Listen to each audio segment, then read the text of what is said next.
बिस्मिल्लाहिर्रहमानिर्रहीम।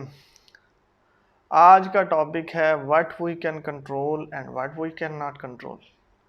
यानी हमारे बस में क्या है, हमारे बस में क्या नहीं है, हम क्या काबू कर सकते हैं, कंट्रोल कर सकते हैं, और कौन सी चीज़ें हैं वो जो कंट्रोल हम नहीं कर सकते, हमारे बस में नहीं है। क्योंकि जब तक हम ये नहीं समझेंगे उस वक़्त तक हम अपने गोल को अचीव नहीं कर सकेंगे, अपने जो हैं वो टारगेट से अचीव नहीं कर सकेंगे, सक्सेस ऑफ लाइफ हमें नहीं मिलेगी, और ख़ास तौर पे हम वेल्थी अगर होना चाहते हैं तो भी हम नहीं हो सकते। क्यों? क्योंकि हमें पता ही नहीं है हम क्या चीज़ें कंट्रोल कर सकते हैं और क्या नहीं कंट्रोल कर सकते, और हमारा ज़्यादा वक्त आम तौर पे उन चीज़ों पे गुजर जाता है जो हम कंट्रोल नहीं कर सकते और उसके बारे में फ़िक्रमंद रहते हैं। तो उसको ज़रा आप गौर से सुन लें। पहली बात ये कि वक्त, टाइम जो है वो हम कंट्रोल नहीं कर सकते। अब पूरी दुनिया जोर लगाती रहे कि घड़ी की टिक टिक रुक जाए और ये जो है वो सूरज का निकलना और रात का आना, तारीख का बदलना, ये रुक जाए, नहीं रुक सकता। तो टाइम को हम कंट्रोल नहीं कर सकते, लेकिन यूटिलाइजेशन ऑफ टाइम हम कंट्रोल कर सकते हैं कि वक्त को कैसे इस्तेमाल करना है, किस तरह से हमने अपनी नींद को, अपने कामों को, अपनी इबादत को, अपने क़वानीन को, अपनी स्टडी को, अपने प्रोजेक्ट्स को, अपने जितने भी काम हैं उनको किस तरह से अरेंज करना है, ये हमारे कंट्रोल में है। टाइम तो हम रोक नहीं सकते, टाइम चलता रहेगा, तारीख बदलती रहेगी, दिन पे दिन आते जाएंगे, साल बदलते रहेंगे, लेकिन हम टाइम को यूटिलाइजेशन ठीक कर सकते हैं। और याद रखें, अगर हमने आज का दिन गलत गुजारा तो कल जो है वो दोबारा से स्टार्ट लेना पड़ेगा, और अगर हमने इस साल में सुस्ती में गुजार दिया, अगले साल ज़ीरो से स्टार्ट लेना पड़ेगा। इसलिए स्टार्ट अभी करना पड़ेगा कि अपने टाइम को मैनेज करना शुरू कर दें, किस तरह से बेस्ट टाइम आप गुजार सकते हैं कि जिसमें आपकी इबादत भी हों और आपके प्रोजेक्ट्स भी हों, आपकी स्टडी भी हो, आपकी लर्निंग भी हो, आपकी अर्निंग भी हो, और आपके सारे के सारे काम हो। ये टाइम की यूटिलाइजेशन के ऊपर डिपेंड करता है। दूसरी चीज़ क्या है कि हम जो हैं अपनी थॉट्स को कंट्रोल नहीं कर सकते, अपनी थॉट्स को कंट्रोल, लेकिन दूसरों की थॉट्स को हम कंट्रोल नहीं कर सकते। अब मैं क्या सोच रहा हूँ, मैं अपने बारे में क्या सोचता हूँ, मुझे क्या चाहिए, मैं जो है वो सेल्फ टॉक कैसे करता हूँ, मुझे मेरे ड्रीम क्या है, मेरे गोल कौन कौन से हैं, मैंने क्या क्या चीज़ें अचीव करनी है, मुझे क्या बनना है, ये मैं सारी की सारी मेरी थॉट के ऊपर डिपेंड करता है। तो मैं अपनी थॉट तो कंट्रोल कर सकता हूँ, दूसरों की कंट्रोल नहीं कर सकता।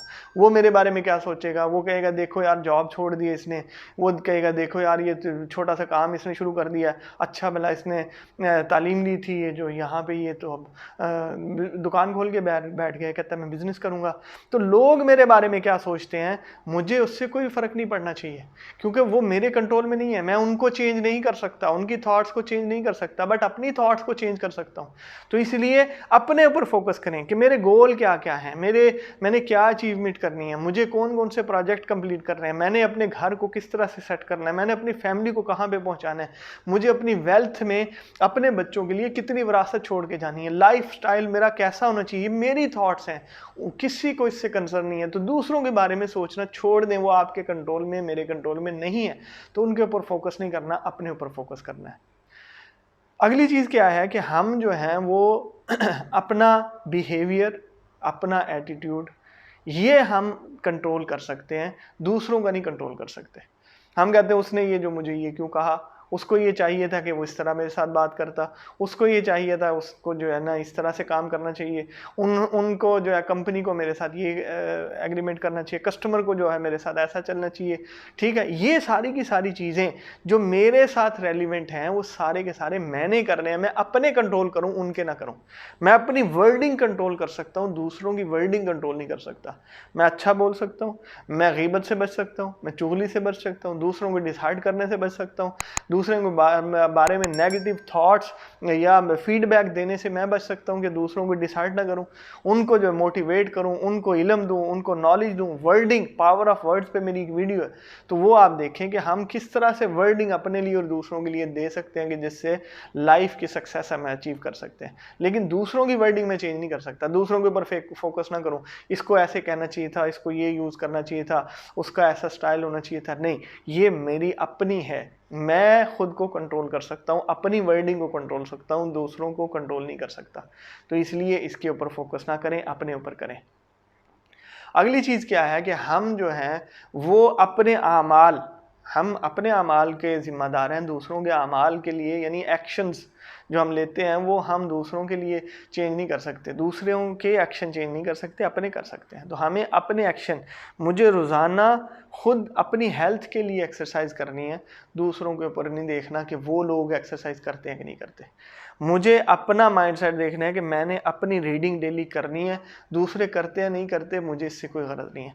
मुझे अपना देखना है कि मैं हलाल कमा रहा हूँ या हराम कमा रहा हूँ। दूसरों को दावत और तबलीग तो कर सकता हूँ कि भाई हलाल कमाओ, हराम से बचो, लेकिन मैं उनके अमाल का ज़िम्मेदार नहीं हूँ। तीसरा ये कि मैं अपने लिए जो मेरे से रेलिवेंट है, मैंने अपनी हेल्थ के बारे में, अपनी इनकम के बारे में, अपनी बिजनेस के बारे में, अपने प्रोजेक्ट्स के बारे में मुझे खुद अपने एक्शन का ज़िम्मेदार हूँ। सोना कब है, उठना कब है, एक्सरसाइज कब करनी है, पीना क्या है, खाना क्या है, ये सारी की सारी चीज़ें मेरे कंट्रोल में हैं, दूसरों की मेरे कंट्रोल में नहीं है। इसलिए मुझे अपने ऊपर फोकस करना है, दूसरे किसी शख्स के ऊपर, किसी भी सोसाइटी के ऊपर मुझे कंट्रोल नहीं है, तो मुझे उसके बारे में नहीं सोचना। अगली चीज़ क्या है, इनकम मैं कंट्रोल नहीं कर सकता। यानी मैं अगर एक शख्स जो है 90% लोग आमतौर पे जॉब करते हैं, तो जॉब करने वाले अपनी इनकम नहीं बढ़ा सकते, उनके कंट्रोल में नहीं है कि वो इनकम बढ़ा रहे हैं। अब हमने चूंकि अपनी जो है वो प्लानिंग भी करनी है, फाइनेंशियल प्लानिंग भी कोई चीज़ है। अब नबी सल्लल्लाहु अलैहि वसल्लम ने जो दीन हमें दिया है उसके अंदर हज भी है, उसके अंदर ज़कात भी है, उसके अंदर जो है वो माँ बाप पे खर्च करना, बीवी बच्चों पे खर्च करना, रिश्तेदारों पे खर्च करना, मुसाफिरों पे खर्च करना, मस्जिद हैं, मदारिस हैं, दीन इस्लाम के ऊपर खर्च करना, कितने अहकामात हैं। तो अगर मैं फाइनेंशियल प्लानिंग नहीं करूँगा, इसी तरह इंटरनल प्लानिंग होती है कि मेरी अर्निंग कहाँ से आ रही है, ये एक अलग प्लानिंग है। मैंने जॉब से कमाना है या बिजनेस से कमाना है, ये अलग एक प्लानिंग है। दूसरी चीज़ ये है कि मैंने अपने जो हैं ये जो अर्निंग कर रहा हूँ इसमें से फाइनेंशियल प्लानिंग, घर के ऊपर कितना खर्चा है, मेरा यूटिलिटी बिल्स के ऊपर कितना खर्चा है, मैंने जो है वो प्रॉपर्टी लेनी है नहीं लेनी, मैंने किचन का कैसे खर्चा करना है, तो ये है फाइनेंशियल प्लानिंग। तो मैं इनकम तो कंट्रोल नहीं कर सकता कि मेरी कितनी होगी, लेकिन मैं एक्सपेंसेस तो कंट्रोल कर सकता हूँ। तो एक्सपेंसेस मेरे कंट्रोल में है, इनकम मेरे कंट्रोल में नहीं है। मे बी कि बहुत ज़्यादा बिजनेस चल जाए या जॉब में इंक्रीमेंट लग जाए, लेकिन मे बी ना लगे। जब मेरे पास इनकम फिक्स है तो उसके बाद मैं एक्सपेंसेस को कंट्रोल कर सकता हूँ। ओवर एक्सपेंस ना करूँ, फजूल खर्ची ना करूँ, गलत जगह पे इस्तेमाल ना करूँ, मैं गलत डिसीजन ना ले लूँ अपने एक्सपेंसेस में। तो इसका बहुत ज़्यादा ख्याल रखें। जितनी भी इनकम है पहले उसमें से 10% को साइड पे लगा दें, जो आपकी डेवलपमेंट पे, अपने एसेट क्रिएट करने पे, उस पे खर्च करना है, इन्वेस्टमेंट करनी है, बिजनेस करना है, वो अलग से रखते चले जाएं। आज अगर आप ये काम शुरू कर देंगे, 5 साल के बाद आपका लेवल कुछ और होगा, ऑटोमेटिकली चेंज हो जाएगा। हमारे पास क्या है कि हमने जब कंट्रोल में क्या है कि मैं गोल्ड है वो गॉड मनी है, उसकी वैल्यू बढ़ती रहती है। दूसरी जो चीज़ है वो है प्रॉपर्टी। प्रॉपर्टी मिलेगी लाखों की और गोल्ड मिल जाएगा हज़ारों का। अब गोल्ड की वैल्यू चूँकि ग्रेजुअली चेंज होती रहती है और वो आहिस्ता आहिस्ता बढ़ती रहती है, प्रॉपर्टी की बढ़ती है, लेकिन चूँकि मैं कम कीमत में ख़रीद नहीं सकता, इसलिए अब मुझे रियल एसेट ख़रीदने हैं। प्रॉपर्टी एक रियल एसेट है, गोल्ड रियल एसेट है, सिल्वर रियल एसेट है, ऑयल रियल एसेट है, मिनरल जितने भी हैं, जो कुदरती चीज़ें हैं, वो सारे के सारे रियल एसेट हैं। तो जब मैं रियल एसेट मिनिमम काम में छोटे से छोटे पैसे में करना चाहूँ तो मैं गोल्ड और सिल्वर ख़रीद सकता हूँ, यानी कि सोना और चांदी ख़रीद लूँ। उसके बाद क्या होगा, मेरे पास 10,000 है, मैंने ख़रीद लिया, फिर अगले 2-4 महीने के बाद फिर मेरे पास 10-15 हज़ार है, फिर मैंने गोल्ड या सिल्वर ख़रीद लिया। तो इससे क्या होगा कि मैं 2-3 साल के बाद वो प्रॉपर्टी ख़रीद सकता हूँ जो मेरा एसेट क्रिएट करे। और एसेट की डेफिनेशन में बता चुका हूँ, वो चीज़ें जो मंथली आपकी पॉकेट में पैसा लेकर आएँ उसको एसेट कहते हैं। बहरहाल ये सारी चीज़ें आप ज़हन में रखें कि कौन कौन सी चीज़ें आपके कंट्रोल में है, आपने फोकस उसके ऊपर करना है। जो चीज़ें आपके कंट्रोल में नहीं है आपने उसके ऊपर फोकस नहीं करना। आपने अल्लाह को राज़ी करना है, अपने अमाल को आपने ठीक करना है, हलाल रोज़ी आपने कमानी है, दुनिया और आखिरत की कामयाबी के ऊपर आपने काम करना है। ये आपके कंट्रोल में है। नतीजा अल्लाह के उस पर छोड़ दें और दूसरों के अमाल दूसरों के ऊपर छोड़ दें, तो इंशाअल्लाह हमें पीस ऑफ माइंड भी मिलेगा और दुनिया और आखिरत की कामयाबी भी मिलेगी।